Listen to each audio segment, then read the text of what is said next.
नमस्कार, मैं हूं अंकुर और आप देख रहे हैं सत्यहिंदी.com। सत्य हिंदी का ऐप डाउनलोड करने के लिए डिस्क्रिप्शन में जाइए, वहां पे आपको एक लिंक मिलेगा जहां से आप ऐप डाउनलोड कर सकते हैं। अब एक नजर डाल लेते हैं अब तक की सुर्खियों पर।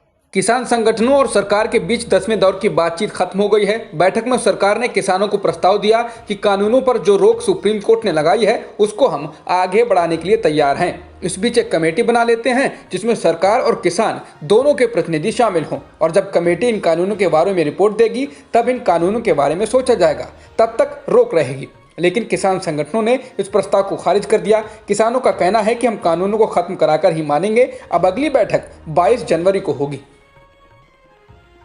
आज सुप्रीम कोर्ट की बनाई कमेटी को लेकर भारतीय किसान यूनियन लोक शक्ति की ओर से याचिका दायर की गई, जिसमें सुनवाई के दौरान chief justice of India S A Bobde ने कमेटी पर सवाल उठाने वाले लोगों को जमकर लताड़ा। दायर याचिका में मांग की गई थी कि कमेटी में शामिल लोगों को हटाया जाए, जिसके बाद सीजेआई बोबडे ने कहा कि आप इस निष्कर्ष पर कैसे आ गए हैं। आपको कमेटी के समक्ष पेश नहीं होना, मत होइए, लेकिन किसी को इस तरह ब्रांड ना करें। सीजेआई ने कहा कि पब्लिक ओपिनियन को लेकर अगर आप किसी की छवि को खराब करेंगे तो कोर्ट सहन नहीं करेगा।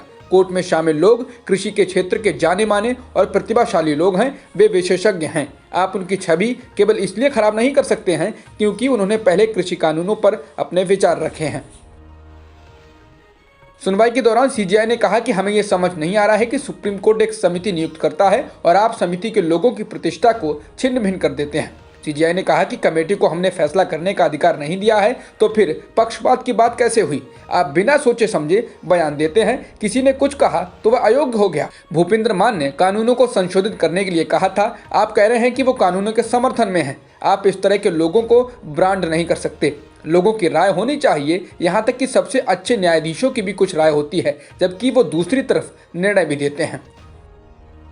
सुप्रीम कोर्ट ने आज एक बार फिर कहा कि किसानों की ट्रैक्टर रैली को लेकर फैसला दिल्ली पुलिस ही करे। सुनवाई के दौरान चीफ जस्टिस ऑफ इंडिया ने कहा कि हमने बताया है ये पुलिस को तय करना है, हम आदेश पारित नहीं कर सकते हैं। हम आपको इस एप्लीकेशन को वापस लेने की अनुमति देंगे। आप अथॉरिटी हैं, आप ही आदेश जारी करें।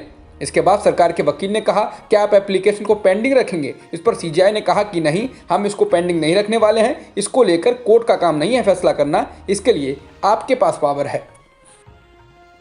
किसानों को एक और बीजेपी नेता ने खालिस्तानी बता दिया है। अब राजस्थान के दौसा से भारतीय जनता पार्टी की सांसद जसकौर मीणा ने किसानों की तुलना खालिस्तानियों से की है। किसान आंदोलन को लेकर बीजेपी सांसद जसकौर मीणा ने कहा कि प्रधानमंत्री नरेंद्र मोदी युग पुरुष हैं जो देश को बदलना चाहते हैं और कृषि कानून इसी ओर एक कदम है। किसान आंदोलन को लेकर जसकौर मीणा बोली कि किसान आंदोलन में आतंकी AK-47 लेकर बैठे हैं। जो वहां बैठे हैं वो खालिस्तानी हैं। वेब सीरीज तांडव को लेकर शुरू हुआ बवाल थमने का नाम नहीं ले रहा है। लखनऊ, नोएडा के बाद मुंबई में भी इसके निर्देशक के खिलाफ FIR दर्ज हुई है। दूसरी ओर मुंबई पहुंची यूपी पुलिस की विशेष टीम मामले की जांच में जुटी हुई है। तांडव के खिलाफ लखनऊ के हजरतगंज पुलिस थाने में FIR दर्ज कराई गई थी। यूपी पुलिस की टीम FIR में दर्ज सभी लोगों से पूछताछ करेगी। तांडव के खिलाफ सूचना और प्रसारण मंत्रालय को भी मिली शिकायतों के बाद तांडव की टीम और अमेजन प्राइम वीडियो के प्रतिनिधियों के बीच मंगलवार को दूसरी बार वीडियो कॉन्फ्रेंसिंग के जरिए बातचीत हुई थी। इसके बाद अमेजन ने विवादित सीन को हटाने का फैसला किया है। उत्तर प्रदेश में जल्द ही विधान परिषद चुनाव होने वाले हैं। इससे पहले सदन में मरम्मत और सौंदर्यीकरण का काम करवाया गया है। इस दौरान विधान परिषद में स्वतंत्रता सेनानियों की फोटो में सावरकर की तस्वीर भी शामिल की गई है, जिसको लेकर विवाद हो गया है। कांग्रेस और समाजवादी पार्टी के नेताओं ने विधान परिषद अध्यक्ष रमेश यादव को चिट्ठी लिखी है और तस्वीर को हटाने की मांग की है। कांग्रेस के MLC दीपक सिंह ने चिट्ठी में मांग की है कि सावरकर की तस्वीर तत्काल विधान परिषद से हटाई जाए। उन्होंने लिखा, सावरकर ने खुद को बचाने के लिए अंग्रेजों से माफी तक मांगी थी। सावरकर भी जिन्ना की भाषा बोलते थे और उन्होंने भी जिन्ना की तरह दो राष्ट्र की बात कही थी। रिपब्लिक भारत के एडिटर अर्नब गोस्वामी से जुड़े चैट लीक केस में देश के पूर्व रक्षा मंत्री AK एंटनी ने कहा है कि मिलिट्री ऑपरेशन से जुड़ी गोपनीय बातों को लीक करना राजद्रोह है। इसमें जो लोग भी शामिल हैं उन्हें दंड जरूर मिलना चाहिए। पूर्व रक्षा मंत्री ने कहा कि राष्ट्रीय सुरक्षा से जुड़ी और बहुत संवेदनशील जानकारी कुछ ऐसे लोगों के पास थी जिनके पास नहीं होनी चाहिए। शहीद जवानों के बारे में जिस भाषा का इस्तेमाल किया गया उससे मैं बहुत दुखी हूं। पूर्व रक्षा मंत्री ने सवाल किया, सरकार में शीर्ष पदों पर बैठे सिर्फ 4-5 लोगों को इस तरह के अभियान के बारे में पता होता है। ऐसे में बालाकोट एयर स्ट्राइक से कुछ दिनों पहले एक पत्रकार को इस बारे में कैसे पता चला? आधार की संवैधानिक वैधता को चुनौती देने वाली याचिका को सुप्रीम कोर्ट ने खारिज कर दिया है। सुप्रीम कोर्ट ने सितंबर 2018 में ही आधार के बारे में अपना अंतिम फैसला सुना दिया था। मौजूदा याचिका उसी के पुनर्विचार के लिए दायर की गई थी। सुप्रीम कोर्ट ने अपने फैसले में कहा, हमने पुनर्विचार याचिका को देखा और उनके लिए क्या प्रमाण दिए गए हैं उनको भी देखा। हमारी राय में सुप्रीम कोर्ट के 2018 के फैसले पर पुनर्विचार का कोई मामला नहीं बनता है, इसलिए इस याचिका को खारिज किया जाता है। भारत में एक दिन में 13,823 नए कोरोना संक्रमण के मामले दर्ज किए गए हैं और 162 लोगों की मौत हुई है। इसके साथ ही देश भर में कुल संक्रमितों का आंकड़ा 1,05,95,000 के पार हो गया है और मृतकों की संख्या 1,52,000 से अधिक हो गई है। फिलहाल एक्टिव मामले 1,97,000 हो गए हैं।